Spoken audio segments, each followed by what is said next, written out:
भवाय नमो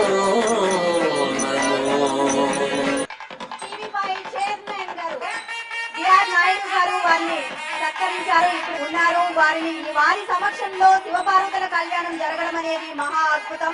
యదా యదా హి ధర్మస్య గ్లానిర్భవతి భారత అభ్యుత్థానమధర్మస్య తదాత్మానం సృజామ్యహం పరిత్రాణాయ సాధూనాం వినాశాయ చ దుష్కృతాం ధర్మ సంస్థాపనార్థాయ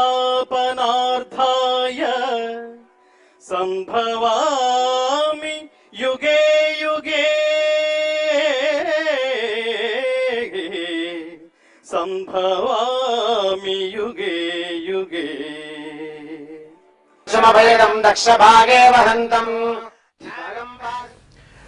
రాజమహేంద్రవరం కైలాసాన్ని తలపించింది. ఆది దంపతుల కళ్యాణ వేడుకను కళ్ళారా వీక్షించేందుకు భక్త జనమంతా తరలివచ్చింది. గోదావరి నదీమ తల్లి సాక్షిగా జరిగిన ఈ లోక కళ్యాణాన్ని టీవీ5 యాజమాన్యం అత్యంత వైభవోపేతంగా నిర్వహించి శభాష్ అనిపించుకుంది. హైదరాబాద్ నుంచి ఉద్యోగులంతా అక్కడికి తరలి వెళ్లి ఈ కళ్యాణంలో మరింత గమనీయంగా జరిగేందుకు కృషి చేశారు. రాజమహేంద్రవరం భక్తజనం కూడా ఎంతో ఓర్పుతో, పద్ధతిగా, సహనంతో ఈ అద్భుత ఘట్టాన్ని తమ కన్నులారా వీక్షించి తరించారు. గంగిగోపాలు గట్టెడేను చాలు అన్న చందంగా ఒక్కరోజే జరిగిన కళ్యాణం, రుద్రహోమాలు భక్తులను ఆనంద పారవస్యంలో ముంచెత్తాయి. సాంస్కృతిక నగరి రాజమహేంద్రి ఇంతవరకు ఎప్పుడూ కనీ విని ఎరుగని స్థాయిలో జరిగిన ఈ శివపార్వతుల కళ్యాణం నభూతో న భవిష్యత్.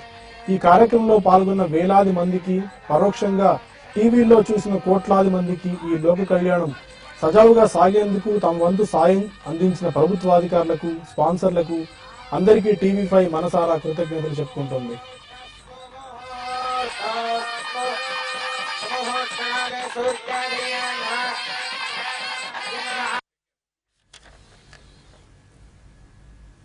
IBS good morning, welcome to vision breakfast. అది రాజమహేంద్రవరంలో నిన్న జరిగిన శివపార్వతుల కళ్యాణానికి సంబంధించిన అద్భుతమైన విజువల్స్. ఎంతసేపు చూసినా తనివి తీరని విజువల్స్ అవి.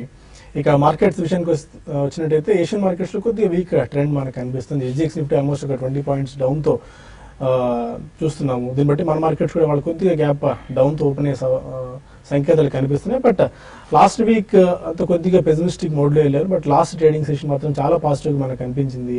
చాలా ప్రోత్సాహకర వాతావరణం మార్కెట్స్ లో ఉంది. కాకపోతే ఆ రోజు మార్కెట్స్ పెరగడానికి కారణం ఎఫ్ఐఎస్ పెద్దగా సెల్లింగ్ చేయలేదు అన్న వార్త చాలా బలంగా ఉంది. కాబట్టి అందువల్ల మార్కెట్స్ లో సెల్లింగ్ ప్రెషర్ తగ్గింది, అందువల్ల మార్కెట్స్ పెరిగిందని నాకు మొమెంటం మనకు చూస్తున్నాము. బట్ ఓవరాల్ గా డిమానిటైజేషన్ ప్రకటన జరిగిన 9th 157 స్టాక్స్ 150 వీక్ లో టచ్ అవ్వడం చూసాం. బట్ ఆ తర్వాత మళ్ళీ 7916 ఫ్రెష్ లో టచ్ చేసినప్పుడు 92 స్టాక్స్ మాత్రమే 52 వీక్ లో టచ్ అవ్వడం చూస్తుంది. దీన్ని బట్టి మార్కెట్ బ్రెత్ కొద్దిగా పాజిటివ్ గానే ఉంది. స్లోలీ కొద్దిగా మొమెంటం ఇంకా గెయిన్ అయ్యే అవకాశాలు చాలా స్పష్టంగా ఉన్నాయని చెప్పి మనం చెప్తున్నాము. బట్ ఓవర్ సోల్డ్ జోన్ లో నుంచి మార్కెట్స్ కొద్దిగా రీజనబుల్లీ ప్రైజ్డ్ అన్న మొమెంటం లోకి మార్కెట్స్ రావడం మనం గమనించవచ్చు. బట్ చిన్న ఇది కూడా ఉంది. మనం 9 o'clock కి టీవీ మనీలో ఒక హిస్టరీ గురించి కూడా డిస్కస్ చేసే ప్రయత్నం చేద్దాము. టెక్నికల్ గా అయితే 7900 దగ్గర కొద్దిగా మనకి స్ట్రాంగ్ బేస్ ఫార్మ్ అనేది కనిపిస్తుంది. 8300 పాయింట్స్ దగ్గర రెసిస్టెన్స్ మార్కెట్స్ కనిపిస్తుంది. ఓవరాల్ గా అయితే ట్రేడర్స్ ఈ టైంలో కొద్దిగా లాంగ్స్ వెళ్లే ప్రయత్నం చేయొచ్చు, కానీ 79 దగ్గర స్టాప్ లాస్ పెట్టుకోవచ్చు అక్రాస్ ద బోర్డ్ మార్కెట్ నిపుణుల స్ట్రీట్ చెప్తున్న అంచనా ఇది. బట్ ఇన్వెస్టర్స్ ఈ టైంలో అగ్రెసివ్ గా పోర్ట్ఫోలియోస్ బిల్డ్ చేసుకునేందుకు ఒక రైట్ టైం అన్న సంకేతం చాలా బలంగా మార్కెట్స్ లో వినిపిస్తుంది. కాబట్టి ఎందుకంటే పీక్ లెవెల్స్ నుంచి ఆల్మోస్ట్ 9000 ఆర్డ్ లెవెల్స్ నుంచి మార్కెట్ 1200 పాయింట్స్ దాకా కరెక్ట్ అయింది. అందుకని ఈ టైంలో మంచి ఫండమెంటల్స్ ఉన్న స్టాక్స్ ని పిక్ చేసుకుని ఇన్వెస్ట్ చేసుకుంటే రాబోయే రోజుల్లో అతి తక్కువ కాలంలో మనకు మెరుగైన రాబడి వచ్చే సంకేతాలు ఉన్నాయి. ఇప్పటివరకు మార్కెట్ ట్రెండ్ ఏంటి, ఈ టైంలో ఎలాంటి strategy invest and traders follow అవ్వాలన్న అంశంపై మనతో మాట్లాడడానికి కలిసి సిద్ధంగా ఉన్నారు.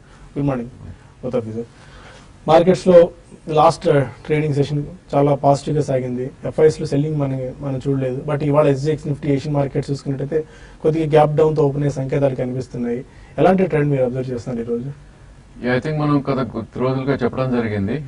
ప్రాబ్లీ మొన్నటి లో ఏదైతే ఉందో 7916, సో 7897 అనేది 50-day రిట్రేస్మెంట్. సో ఆల్మోస్ట్ అక్కడ మనకు సపోర్ట్ తీసుకోవడం చూసాం. అండ్ ఓన్లీ థింగ్ ఫ్రైడే ఒక్కరోజే market I think almost 130-140 points up move రావటం చూసాం. సో దీనికి ప్రధాన కారణం ఏంటంటే నిఫ్టీ ఐటీ. సో లోస్ నుంచి చూసుకుంటే కనుక ఆల్మోస్ట్ మనకి 1000 పాయింట్స్ అప్ మూవ్ రావటం చూసాం. అంటే క్లోజ్ టు 11% పెరిగింది నిఫ్టీ ఐటీ గత 5 to 6 సెషన్స్ లో. సో 9150 నుంచి ఆల్మోస్ట్ 10,100 దాకా పెరగటం చూసాం. So Friday rally almost 80% Nifty ఐటీనే పార్టిసిపేట్ చేసిందని చెప్పొచ్చు. నిఫ్టీ ఐటీ వల్లనే నిఫ్టీ పెరిగిందని చెప్పొచ్చు.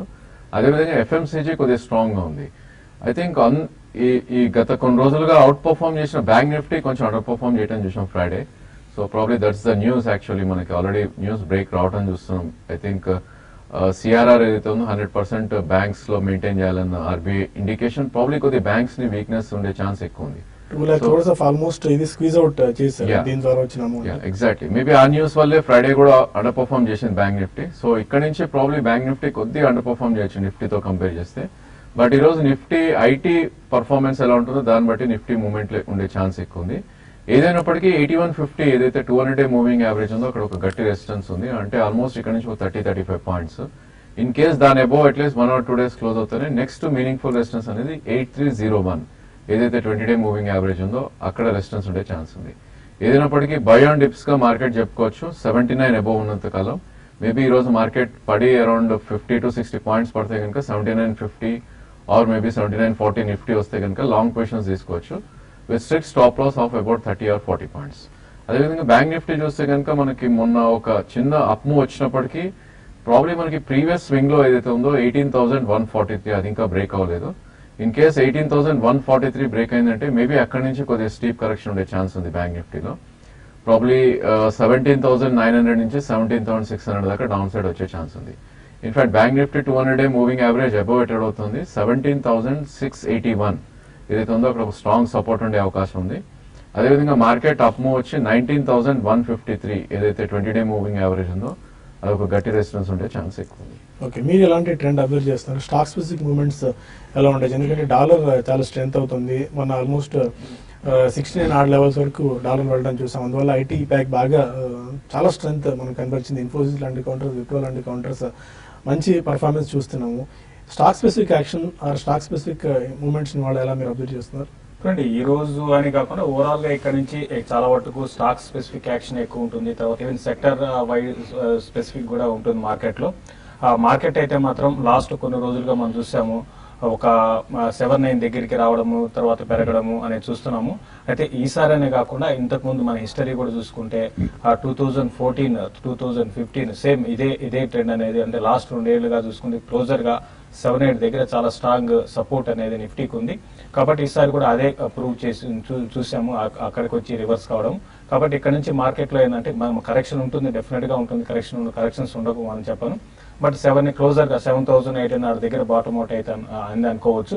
దానికి తోడు స్టాక్స్ కూడా చూసుకుంటే లాస్ట్ ఫ్యూ డేస్ లో కొన్ని ఇండివిజువల్ స్టాక్స్ మళ్ళీ పెరగడం స్టార్ట్ అయినా, అది కూడా ఒక positive sign.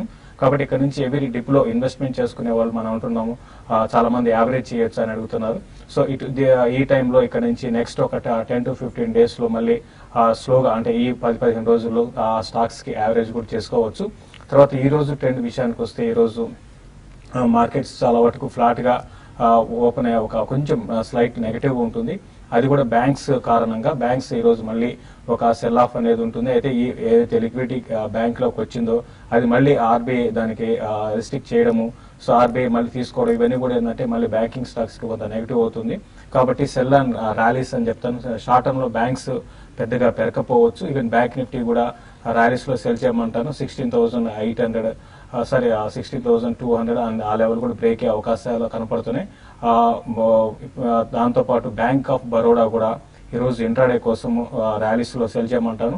160 even positional traders కూడా బ్యాంక్ ఆఫ్ బరోడాని సెల్ చేసుకోవచ్చు. 172 దగ్గర స్టాప్ లాస్ పెట్టుకోమంటాను. బిలో 160 వచ్చినప్పుడు 158 ఆ లెవెల్కి వచ్చినప్పుడు పొజిషనల్ ట్రేడర్స్ క్లోజ్ చేసుకోవచ్చు. ఇంట్రాడేకి ఏదైందంటే 164 ఆ లెవెల్లో బ్యాంక్ ఆఫ్ బరోడాని ప్రాఫిట్ బుక్ చేసుకోమంటాను. బయింగ్ విషయానికి వస్తే క్లియర్ గా మనం చూస్తున్నాము ఎవ్రీ డిప్ లో లాస్ట్ వీక్ కూడా రికమెండ్ చేయడం జరిగింది హెచ్సిఎల్ టెక్నాలజీస్ బై చేయమని.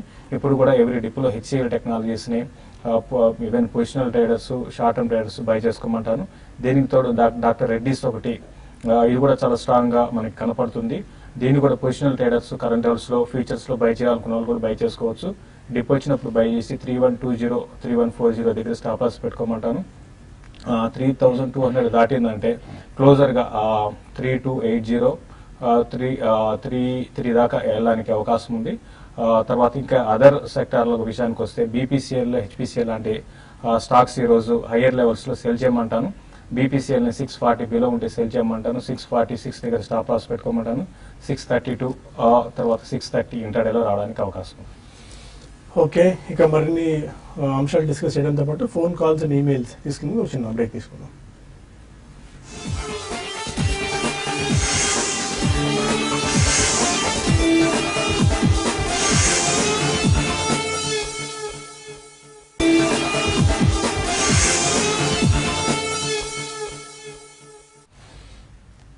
Welcome back to business breakfast. కొంతమంది కాలర్స్ లైన్ లో ఉన్నారు. ఫస్ట్ కాలర్ ఉదయ్, అడగండి Uday. Sir good morning sir. నేను అదానీ పవర్ 24 రూపీస్ లో బై చేశాను sir. Okay. And the Karur Vysya bank 86 rupees లో బై చేశాను sir. Okay fine. Adani power and KVB. Adani power విషయానికి వస్తే మీరు రీసెంట్ గా కొన్నట్టున్నారండి. ఓవరాల్ గా సెక్టార్ పరంగా అయితే ఇది పెద్ద ఇక్కడ నుంచి ఇంకా బాగా పెరుగుతుంది అయితే అనుకోలేము. ఓవరాల్ గా పవర్ సెక్టర్ లో పెద్దగా అప్ ట్రెండ్ అయితే ఉండకపోవచ్చు అండి. ప్రస్తుతానికి మీరు హోల్డ్ చేసి ర్యాలీస్ లో ఎగ్జిట్ కానీ, ఎందుకంటే మార్కెట్ లో అంటే డౌన్ సైడ్ కూడా పెద్దగా ఉండకపోవచ్చు. ఇది 22 అనేది 52 వీక్ లో, కాబట్టి 20 ఆ లెవెల్ ఆగొచ్చు అండి. బెటర్ ఏంటంటే అదాని మీరు ఈ మధ్యలో కొన్నట్టున్నారు, మీరు అదాని పవర్ నుంచి మీరు ర్యాలీస్ లో ఎగ్జిట్ ఈవెన్ ప్రాఫిట్ కూడా బుక్ చేసుకోమంటారు. తర్వాత కరూర్ వైశ్య బ్యాంక్ గురించి అడిగారు. రీసెంట్ గా ఇది మనకి స్ప్లిట్ కావడం చూసాము. ఏదైనా కూడా మిగతా బ్యాంక్స్ తో కంపేర్ చేసుకుంటే కొంచెం ఇది అంత పెద్ద స్ట్రెంత్ లేదు, అట్లనే మనకి వీక్నెస్ కూడా లేదండి. ఇది స్టడీగానే ఉంది. అయితే రీసెంట్ గా కొంచెం కరెక్ట్ అయింది హై నుంచి, కాబట్టి ప్రస్తుతం ఈ లెవెల్ ఇది ఆగడానికి అవకాశం ఉంది. లాంగ్ టర్మ్ కోసం డెఫినెట్ గా మీరు కరూర్ వైశ్య బ్యాంక్ ని హోల్డ్ చేయొచ్చు. షార్ట్ టర్మ్ మాత్రం చాలా వీక్ ఉందండి. ఈవెన్ 82 లెవెల్ బిలో వచ్చిందంటే ఈవెన్ 76 74 దాకా రావచ్చు షార్ట్ టర్మ్ ఇది. బట్ ఇన్వెస్ట్మెంట్ మాత్రం కరూర్ వైశ్య బ్యాంక్ ని హోల్డ్ చేయమని చెప్తాను. భీమవరం నుంచి సత్యనారాయణ రాజు మరొకాలు, అడగండి రాజు గారు. సార్ నమస్కారం సార్. నమస్కారం అండి, చెప్పండి. రాజేంద్ర గారు నమస్కారం. అడగండి, క్వశ్చన్ అడగండి. Sir Edelweiss Manappuram finance గురించి తీసుకున్నారంటే తీసుకుందాం అనుకుంటున్నారా? తీసుకున్నాను ఆల్రెడీ, హోల్డ్ చేయమంటారండి. Okay, Edelweiss and Manappuram. I think ఈ డిమానిటేషన్ ఎఫెక్ట్ ద్వారా ప్రాబ్లీ రెండు స్టాక్స్ కూడా అండర్ పర్ఫార్మ్ చేస్తున్నాయండి. ఎడిల్ వైజ్ చూస్తే కనుక ప్రాబ్లీ ఆల్మోస్ట్ 46 నుంచి 127 దాకా అప్ సైడ్ వెళ్ళడం చూసాం. So it's a good stock అండి. రిట్రేస్మెంట్ ఆల్మోస్ట్ మనకి 50% అయింది. దీని 200-day మూవింగ్ యావరేజ్ అనేది మనకి అరౌండ్ 182 దగ్గర ఉంది. సో ఇన్ కేస్ 82 వస్తే కనుక ఫర్దర్ గా మీరు యావరేజ్ చేయొచ్చు. అదేవిధంగా ఇది 20-day మూవింగ్ యావరేజ్ 102 ఆర్ 104 దగ్గర రెసిస్టెన్స్ ఉండే అవకాశం ఉంది. సో ఆల్ ఇన్ ఆల్ 82 నుంచి 104 మధ్యలో రెసిస్టెన్స్ ఉండే అవకాశం ఎక్కువ ఉంది. సో డెఫినెట్లీ 82 వస్తే మళ్ళీ ఫర్దర్ గా మీరు ఇన్వెస్ట్ చేయొచ్చు. బట్ ఓన్లీ థింగ్ ఏంటంటే you should have at least 1.5 year view. ఎందుకంటే షార్ట్ టర్మ్ లో ఏదైతే స్టీమ్ ఉందో ప్రాబ్లీ అది అయిపోయినట్టే కనిపిస్తుంది.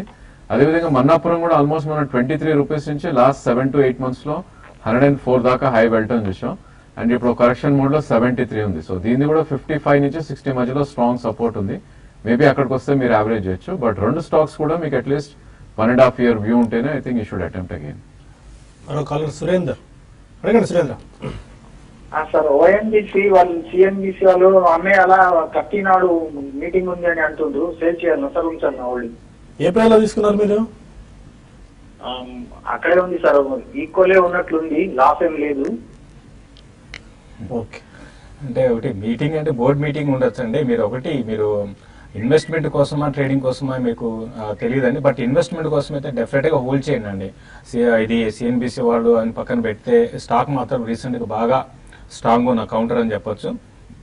ఈవెన్ రీసెంట్ కరెక్షన్స్ లో కూడా ఏమాత్రం కూడా పెద్దగా పడలేదు. కరెంట్ లెవెల్స్ నుంచి పెద్దగా ఇది డౌన్ సైడ్ కూడా ఉండకపోవచ్చు అండి. మీరు హోల్డ్ చేయండి. 280 లెవెల్స్ కానీ దాటిందంటే 320 లెవెల్స్ దాకా పెరిగే అవకాశం ఉంది. మంచి అప్ ట్రెండ్ లో ఉన్న స్టాక్ హోల్డ్ చేయమని చెప్తారు. ఎఫ్ఐస్ కూడా బాగా పొజిషన్స్ బిల్డ్ చేసుకోవాలి. రీసెంట్ గా బాగా పెరుగుతున్నాయండి. ఆయిల్ అండ్ ఇన్ని రోజులు ఆయిల్ మార్కెటింగ్ కంపెనీస్ పెరిగేవి, తర్వాత ఇప్పుడు ఓఎన్జీసీ గెయిన్ ఇవి సబ్సిడీ వల్ల ఇప్పుడు నెక్స్ట్ క్వార్టర్ లో మంచి లాభాలు వచ్చే అవకాశాలు ఎక్కువ ఉన్నాయి. కాబట్టి బై చేసుకోమని చెప్తారు. వనపర్తి నుంచి ఆనంద్ మరొకాలు, అడగండి ఆనంద్. హలో, చెప్పండి. ఫోర్స్ మోటార్స్ గురించి అండి.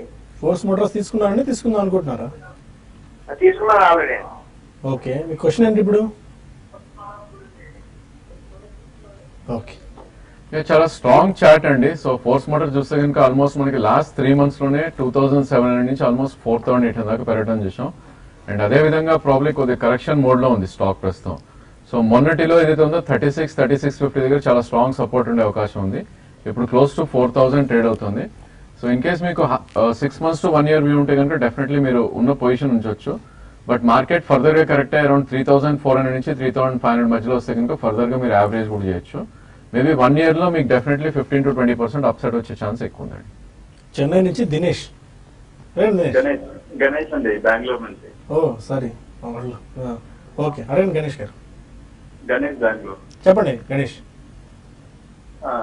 కొంచెం రియల్ ఎస్టేట్ గురించి మాట్లాడాలి. అడగండి.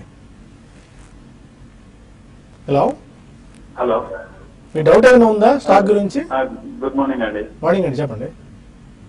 అయితే రియల్ ఎస్టేట్ లో మనీ ఇన్వెస్ట్ చేస్తున్నామండి. చేస్తున్నారా, చేశారా? చేసామండి. ఓకే, అయితే అది ఇప్పుడు మార్కెట్ డిమోనేషన్ తర్వాత ఆ మార్కెట్ వాల్యూ పడిపోతుందా, అలా లేకుంటే అలాగే ఉంటుందా మరి? అది అది ఇప్పటికిప్పుడు ఎవరు చెప్పలేని పరిస్థితి ఉందండి. కొంతమంది ఏమో 20%, 30% పడిపోయింది అన్న దీనిలో ఉంటున్నారు. బట్ వాస్తవంగా అయితే స్ట్రీట్ లో ఉంది, జరగట్లేదు. అంటే ఆల్రెడీ రియల్ ఎస్టేట్ కొంచెం అయితే డెఫినెట్ గా ఎంతో కొంత ఎఫెక్ట్ ఉంటుందండి. అంటే మీరు మామూలుగా బయట ఈవెన్ స్టాక్ మార్కెట్ వైజ్ గా కూడా గమనిస్తే చాలా వరకు రియల్ ఎస్టేట్ స్టాక్స్ ఈ మధ్య కరెక్షన్ చూస్తాం, హెవీగా కరెక్ట్ అయినాయి. డెఫినెట్ గా ఉంటుంది, ఎంతో కొంత 20%, 30% రియల్ ఎస్టేట్ ప్రైస్ లో కరెక్షన్ అనేది ఉంటుంది.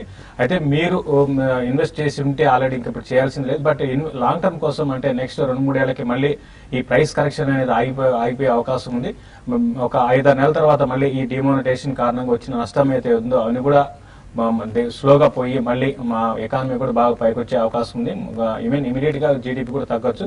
బట్ ఇదంతా కూడా ఒక 5 to 6 months లో మళ్ళీ నార్మల్ గా వచ్చేస్తుందండి. మీరు ఆల్రెడీ ఇన్వెస్ట్ చేస్తుంటే మాత్రం మీరు హోల్డ్ చేసుకోమని చెప్తానండి. Again consumption to non consumption properties అండి. ఏదైతే ప్రాపర్టీ కన్స్యూమబుల్ ఉందో ప్రాబ్లీ అది ఎక్కువ పడలేదు. ఇన్ఫాక్ట్ హైదరాబాద్ మార్కెట్ చూస్తే కూడా places like Jubilee hills, Banjara hills ఎక్కడైతే కన్జంప్షన్ ఉందో ప్రాబ్లీ అక్కడ డెఫినెట్లీ పడలేదండి ఎక్కువ. ఓన్లీ థింగ్ మనకు అవుట్స్కర్ట్స్ లో మేబీ సిటీ నుంచి 30-40 kilometers ఆర్ మేబీ 60 kilometers ఎక్కడైతే హైప్ క్రియేట్ అయ్యి కొంచెం ఫ్రాత్ వచ్చిందో మేబీ అది కొంచెం పడే ఛాన్స్ ఉంది. సో ఆల్రెడీ హైదరాబాద్ మార్కెట్ చూస్తే కనుక 15 to 30% ఐ థింక్ అవుట్స్కర్ట్స్ లో పడుతుంది చూసాం. బట్ డెఫినెట్లీ సిటీలో ఎక్కడైతే కన్జంప్షన్ లెడ్ ప్రాపర్టీస్ ఉన్నాయో అవి డెఫినెట్లీ అసలు పడలేదు. ఇన్ఫాక్ట్ ఇంకా డిమాండ్ ఎక్కువైంది అట్లాంటి ప్రాపర్టీస్ కి. ఇప్పుడు వరి అవ్వాల్సిన అవసరం లేదండి. బయట మార్కెట్ లో ఇన్వెస్ట్ 30% పడిపోతుంది, 50% పడిపోతుంది, అంత హైపోథెటికల్ గా జరుగుతుంది. అమ్మేవాళ్ళు ఎవరు లేరు, తక్కువ ప్రైస్ కి కొనేవాళ్ళు కూడా ఎవరు సిద్ధంగా లేరు. అందుకని no need to worry about బయట స్పెక్యులేషన్స్ అండి. ప్రస్తుతానికి ఇంకా చాలా కాల్స్ అండ్ ఈమెయిల్స్ మనకు ఉన్నాయి పెండింగ్ లో. బట్ TV5 న్యూస్ లో మనకు సమయం మించిపోతుంది. TV5 మనీలో కలుద్దాం యూట్యూబ్ వేదిక ద్వారా. అక్కడ మరిన్ని కాల్స్ అండ్ ఈమెయిల్స్ తీసుకుందాం. Stay with us.